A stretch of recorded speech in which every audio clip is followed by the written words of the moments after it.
We're beginning chapter 21, Living with Mohammed. Revelations about shadowy financier Wally Hillard had been coming fast and furious. They were frankly more than we'd bargained for. While interviewing Wally's partner, Mark Subin, we'd realized we were overmatched, never a happy conclusion. We'd never met anyone who allegedly worked for both the CIA and the KGB. How do you ask somebody about something like that?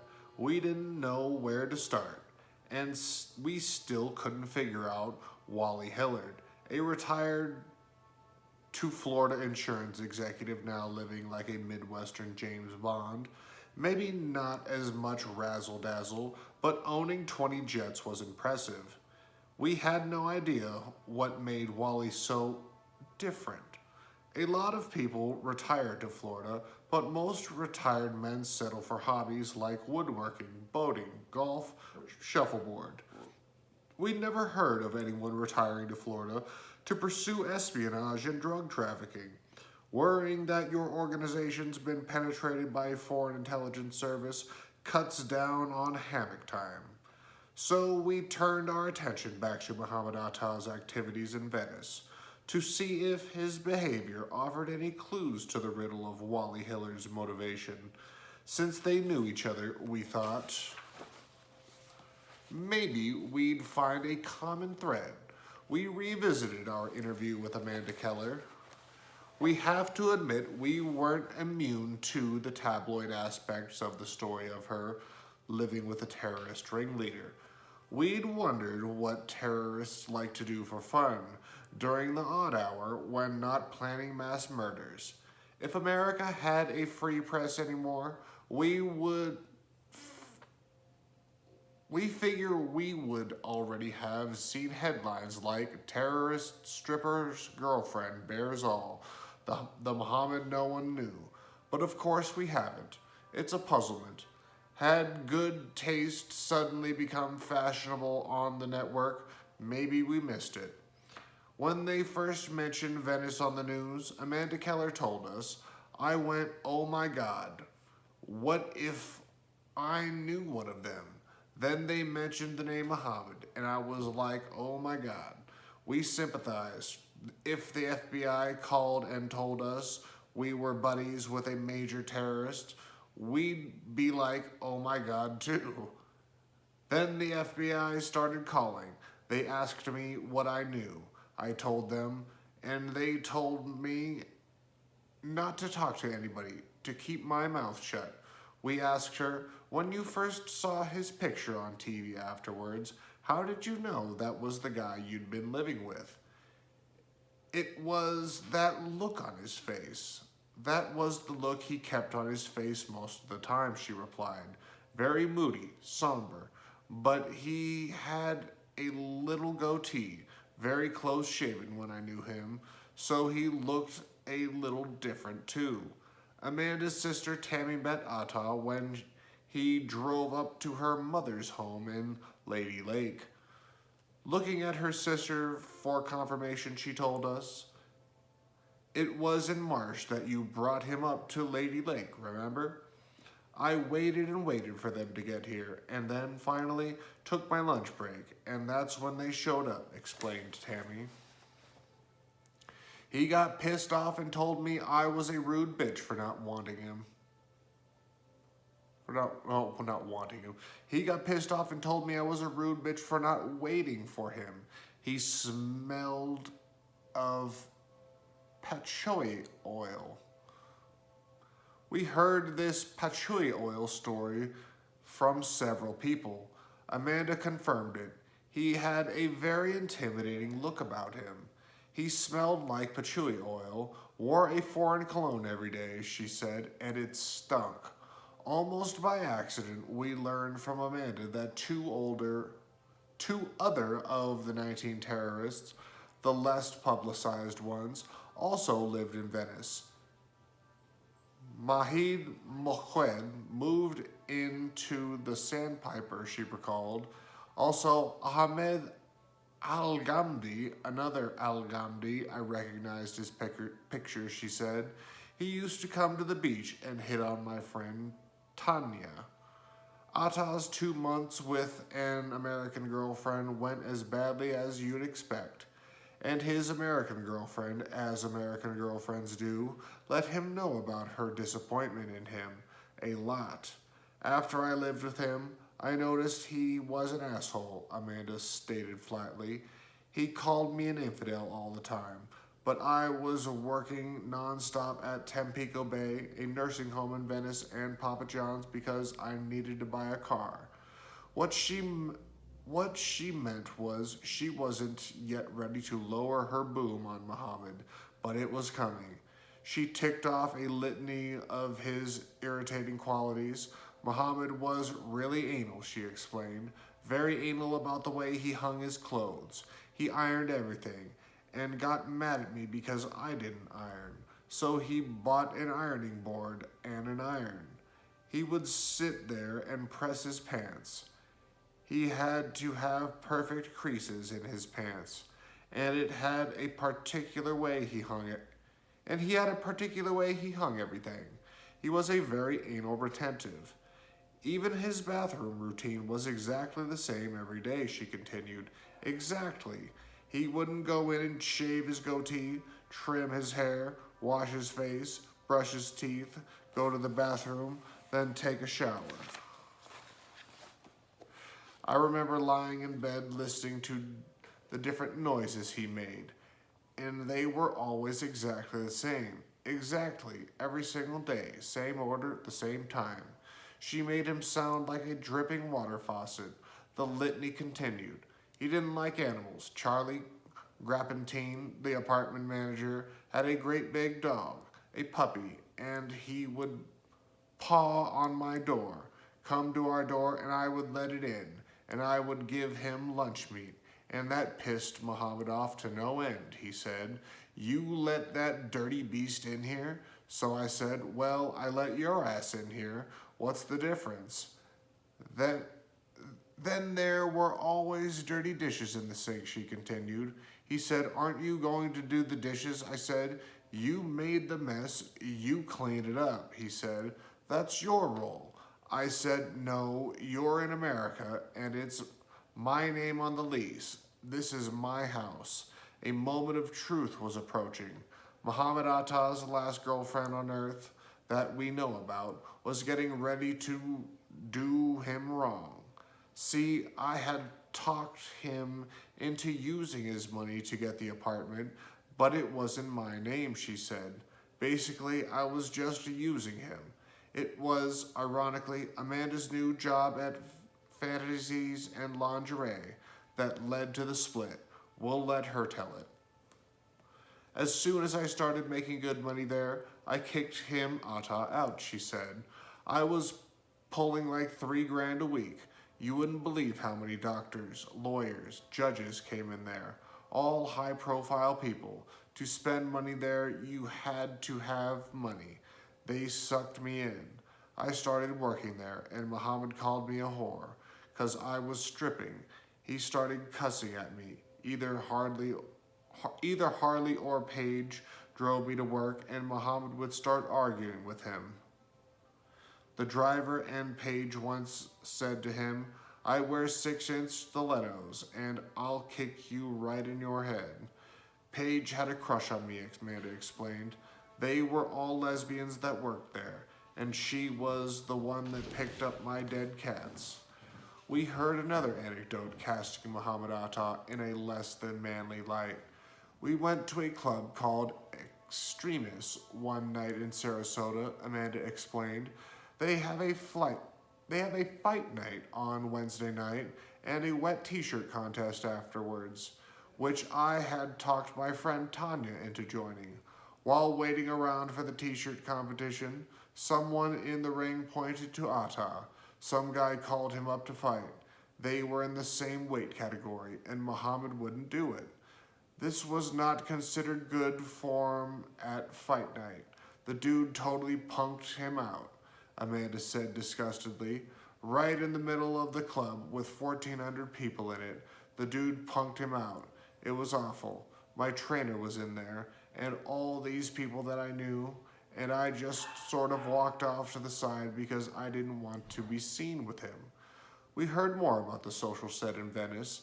Angelina knew Mohammed too, through Olivia, who knew the big Dutch guy that lived in the apartment at the Centennial, or the Sentinel, or the Centennial. Sentinel? Centennial. Either one of those. Let's go with Centennial, that sounds more festive. At the Centennial, she said, Angelina was a nanny and Olivia was working in Publix, then Denny's. She designed lingerie on the side. That was her passion. Me and Angelina were looking for new jobs. I was sick of working at the nursing home. I didn't like the way they treated their patients. We looked in the paper, saw an ad lingerie models wanted. I said, cool. By way of explanation, she says, my hair was hot pink at the time. Life at Fantasies and Lingerie provided Amanda an education into the colorful strains of elite deviance, which flourish in Southwest Florida.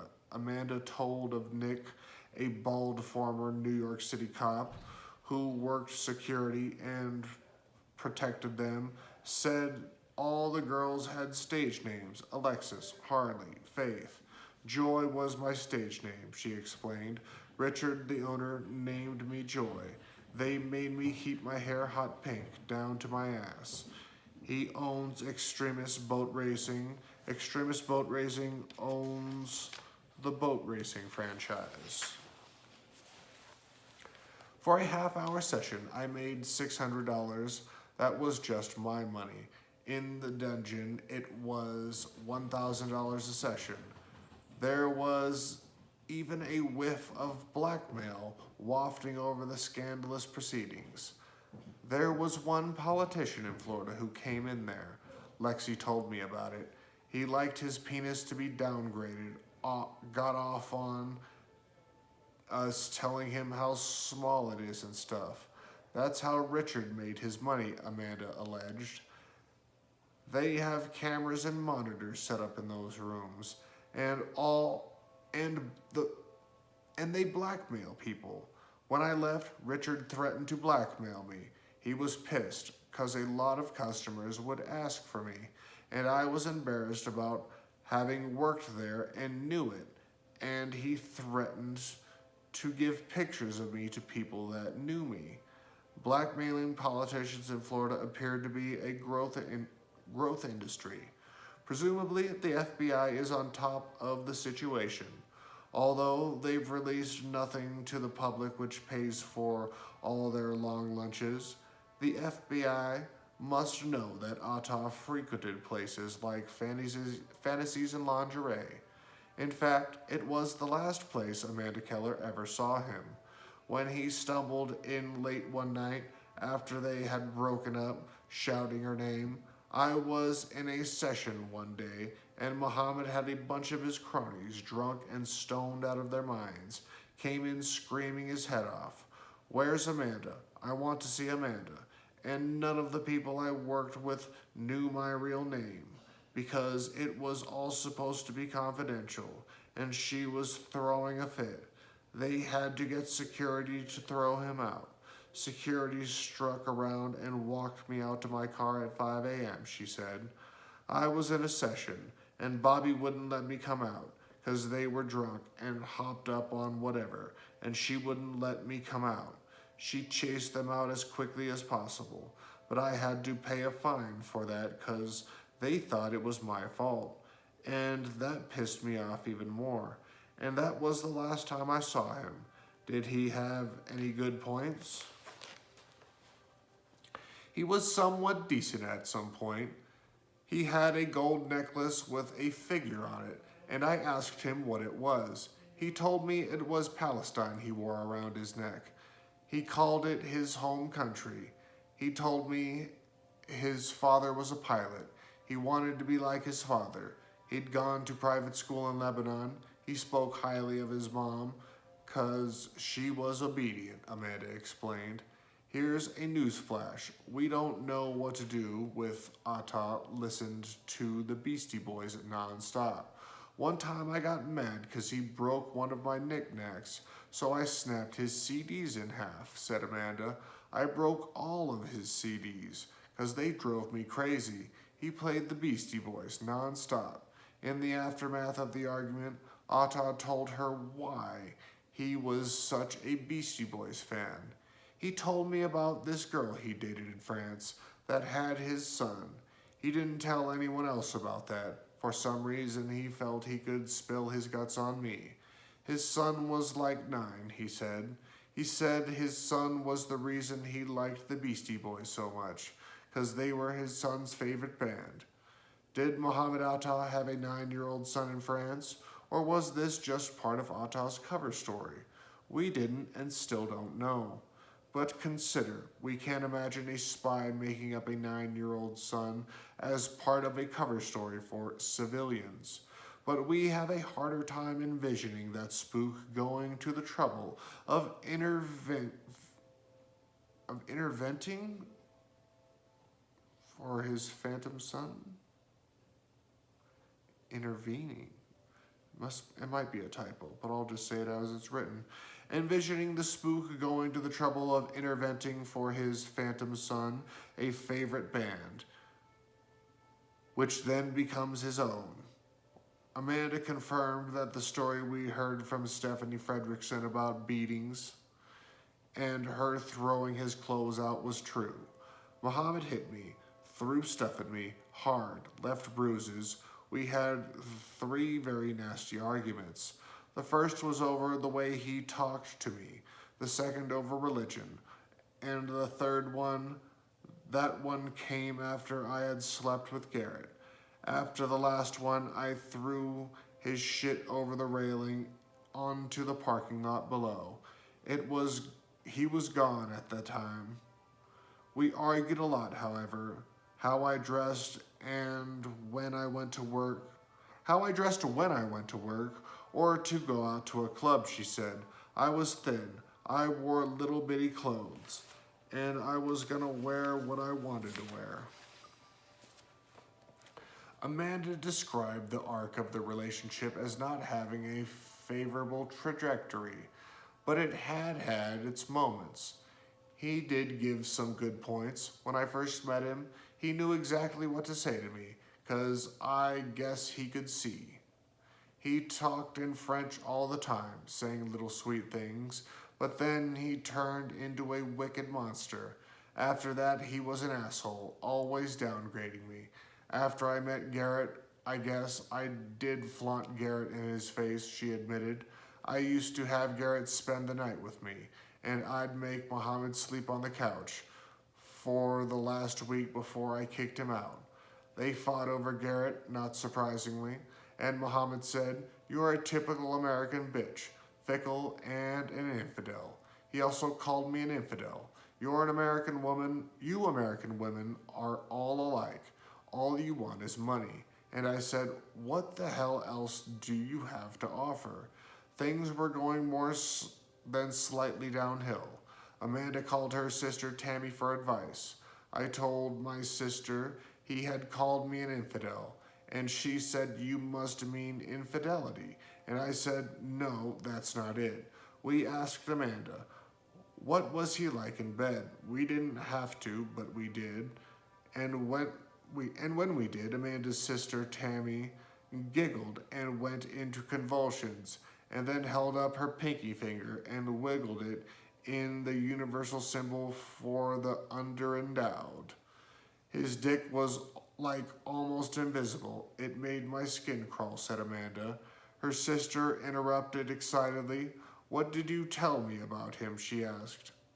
Amanda remembered, God gave me hands for a reason, so I could do it better myself.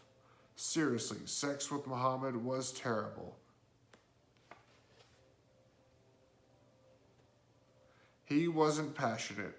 The most passionate thing he did was when he molested my foot while I was sleeping. This was sticky, wicked territory. We scolded ourselves for asking such a shameless question. Then we mentioned to Amanda to please, by all means, go on. I was sleeping, and I had already met Garrett, she began, and I sleep on my stomach, and I can't stand my feet to be covered. And I woke up from a nap one day because my leg was shaking, and I'm all, what the hell? And I looked down, and he was standing at the foot of my bed with my left foot in his hand and rubbing it against himself. And I kicked him as hard as I could, just reared my leg back and just clocked him right in his stuff. I just got him right there, and I said, what the hell are you doing? If Atta had a ready answer, Amanda didn't tell us what it was. But for a guy with a foot fetish, he prayed a lot, Amanda said. He prayed in the morning and prayed in the afternoon, and then after he got back from flying, one of their 3 big fights had been ostensibly about religion. He would make fun of how we believe in God, he said. What do you people do for your God? You don't do anything for him. And I just looked at him. I pray sometimes too. I was sitting at the table reading my Bible, and he came in and snatched it out of my hands and tore it in half. And he broke the crosses I had on my walls. He was mad because I had interrupted his prayer session. He had 2 candles around a little gold something, had his head down, and was praying. I lived with him almost 2 months. He was gone for 2 weeks in the middle to New Orleans, he said. When he got back, he was more moody than before. I don't remember him saying anything about Mardi Gras when he got back, though. I figure if they would have gone to Mardi Gras, they'd have come back with beads, but he didn't. This would have been the early April time frame when Atta is reputed to have gone to Europe and met in the south of Spain with fellow conspirators. Amanda had noticed discrepancies in Atta's flight student cover story. Mohammed wanted his commercial license really bad, she said, but that never made any sense to her. It doesn't make any sense because he was allowed to fly students at the airport. He was allowed to fly new students. He flew to Tampa with Timothy, but Timothy was flying and Mohammed was in the co-pilot seat, telling Timothy what to do, just like an instructor. Timothy, we later discovered, is Timothy Humphled, a German friend of Atta's from Hamburg, about whom we have heard nothing from the major media. Timothy had a sister, Sabrina, who was close to Atta as well. Amanda had a nickname for Timothy Humphled. She called him the Iceman, she said.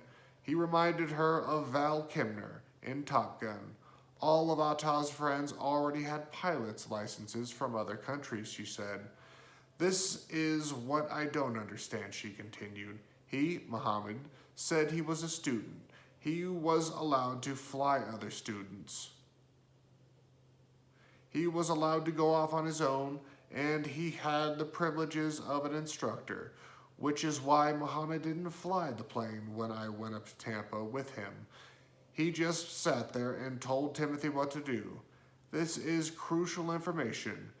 It clearly indicates that the government and media have not come anywhere close to clean about the status of Mohammed Atta in the United States. And then Amanda started to tell us about the drugs. Atta's one-time girlfriend had a ringside seat to the debauchery. In Key West, they were doing drugs, but not in front of me, she explained. They would go into the locked room down where no one slept, saying they needed to look at their manuals, and when they came out, you can tell their jaws were locked, and they started chewing gum like there was no tomorrow. They would go brush their teeth, wash their faces. They didn't do drugs in front of me until after I had met everyone at the apartment, she said. The Centennial Apartments, after we got back from Key West, Mohammed introduced me to everyone in the apartment the first time I went over there. The FBI's suspects list 400 East Base Avenue in Venice. The address of the Centennial Apartments is given as the address for a number of terrorists, but not Atta. I met Angelina and Olivia and a big Dutch guy who was like almost 7 feet tall. Peter Stefan, Timothy, and Jurgen were there too. A guy with dark hair who looked kind of like Mohammed but had real long hair, Moody, said he was from France. Frank said he was from France, and he and Mohammed acted like they knew each other for a long time, she said. I drove Frank to Tampa. He was dressed in a pilot's uniform, looked like a pilot. He said he had a job interview there. He was one of the top flight instructors at Huffman. This would be Francois Nicolai, a French flight instructor, who we heard was today flying for a living in Saudi Arabia. They were always drinking, beer or wine or liquor, always. Once I met everyone there at the Centennial Condominium. They felt comfortable with me and they pulled out the coat. The first time we heard this, we'd been flabbergasted.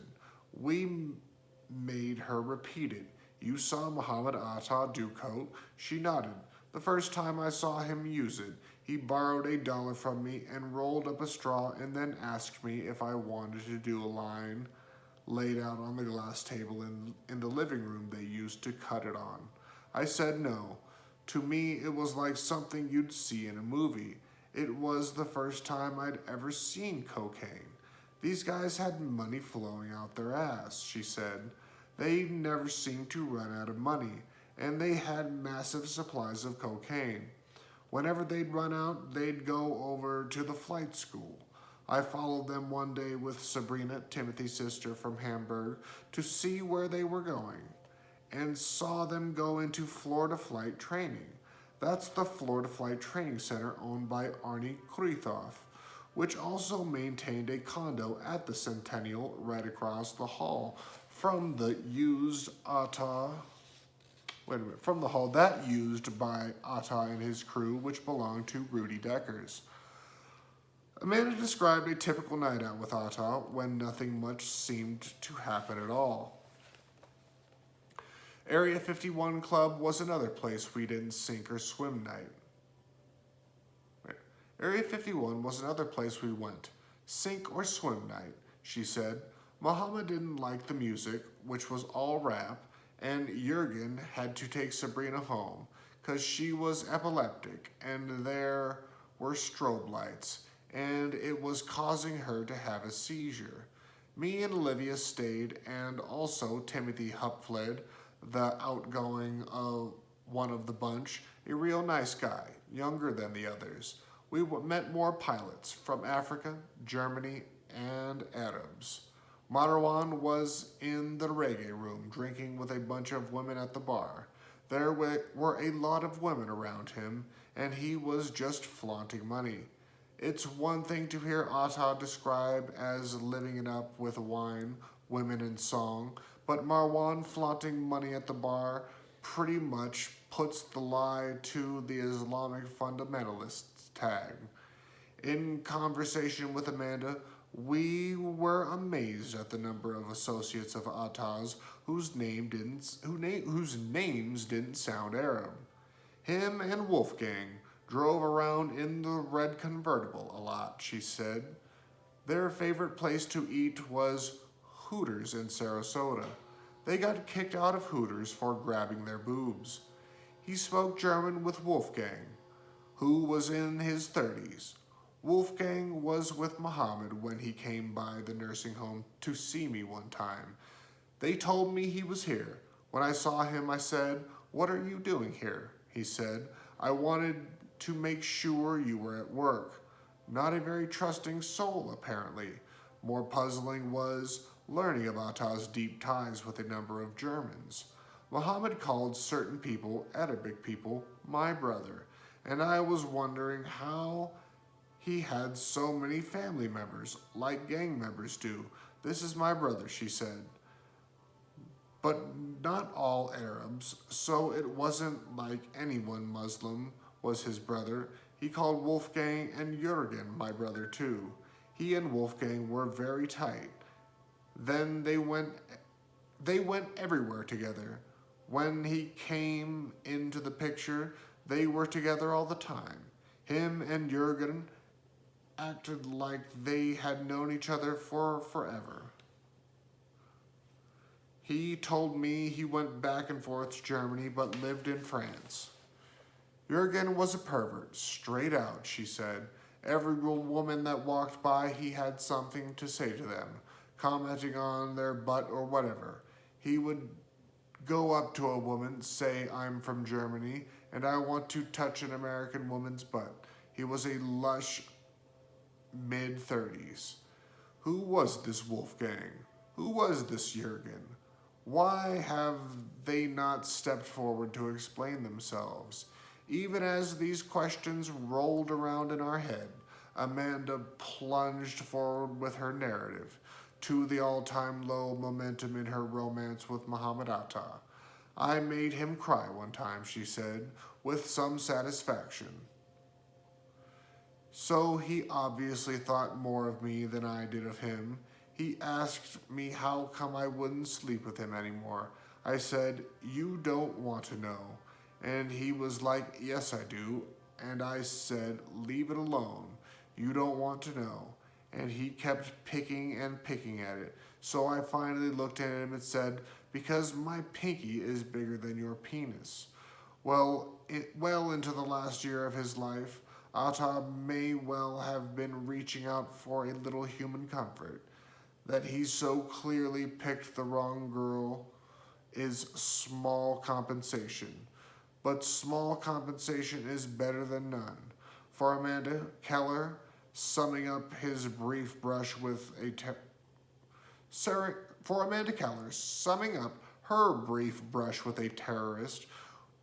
terrorist ringleader will always be difficult.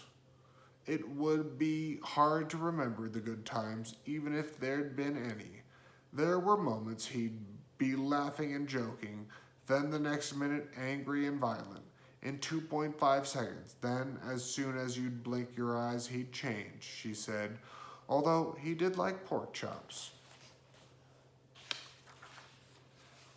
Chapter 22. Tomorrow, they're trying to kill the Magic Dutch Boys.